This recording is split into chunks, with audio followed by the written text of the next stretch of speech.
Welcome back to Story Mode.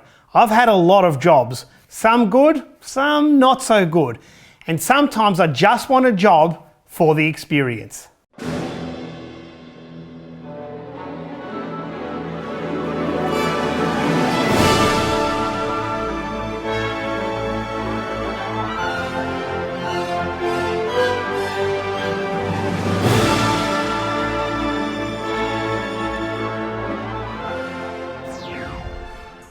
Welcome to 2004, where we see the remake of George Romero's Dawn of the Dead.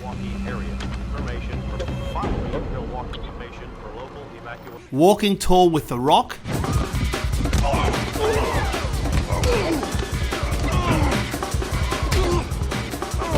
Denzel Washington in Man on Fire, and Tom Cruise in Collateral.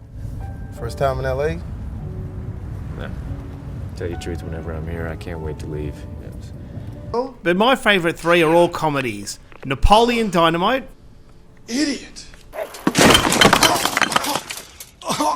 Dodgeball. Which makes her the deadliest woman on Earth with a dodgeball. Ball me, Blazer. Show them, Fran. And the Wayne brothers in White Chicks. Once you go black, you're gonna need a wheelchair.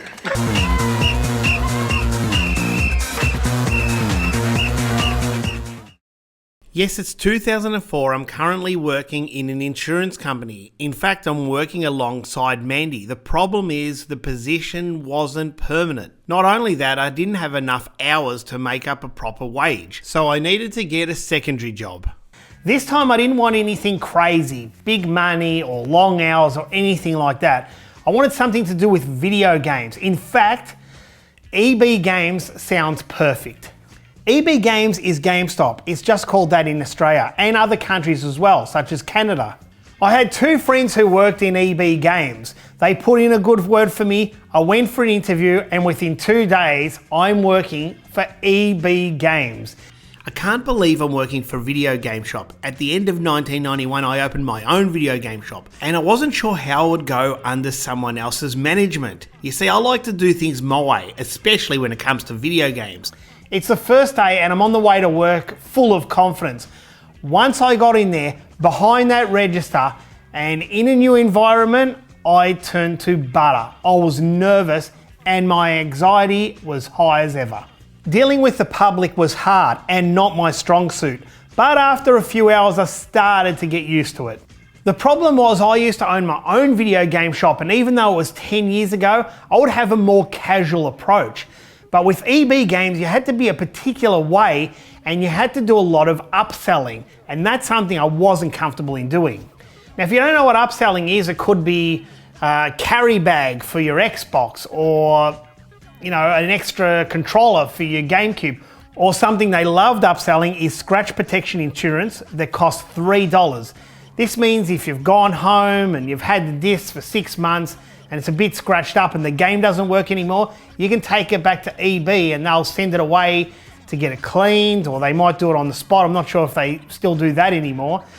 And that's kind of good. I actually do agree. That's not a bad thing, especially if you're a bit rough with your discs. I know upselling was great for the company, but it was just not in me. I just felt yuck about it. And the way the shop was set up, look, I would have it completely different, but I'm not running a multi-million-dollar company. I would have had a retro section with Super Nintendo games and Mega Drive games, all the way back to Atari 2600.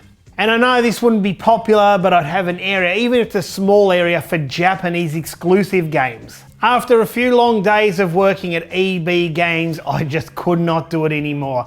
And I'll give anything a try, but I just couldn't do it. And I just had to leave. So what was I going to do now? I needed a job, nothing too stressful, but we've got a mortgage, so I need to get into something, and something fast. Then it hit me. I could become a technician for repairing arcade and pinball machines. I was good at fixing my own at the time, and I did quite well back in 1994 at Flash Amusements, so it was a no-brainer. Well, within a few days, I landed a job at the guy I bought my arcade machines from. Was that a mistake? Yes, a big one.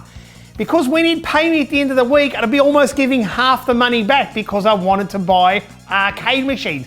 You see, what I was trying to do is recreate a little flashback at my very own house. Within a few months, my house was looking like kind of an arcade parlor.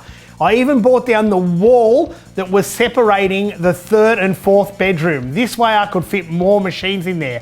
I remember getting Daytona USA, the deluxe edition. I could fit 3 in there.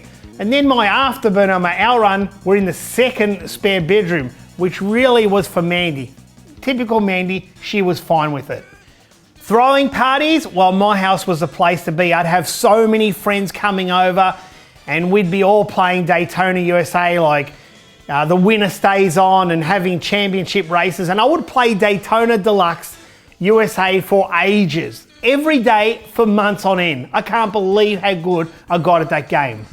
I think the best part was when Mandy wanted to start getting into Daytona and try and beat me in a race. Then she took a day off work. Yep, Mandy, she never took a sick day off work. And one day she did, we just played Daytona all day.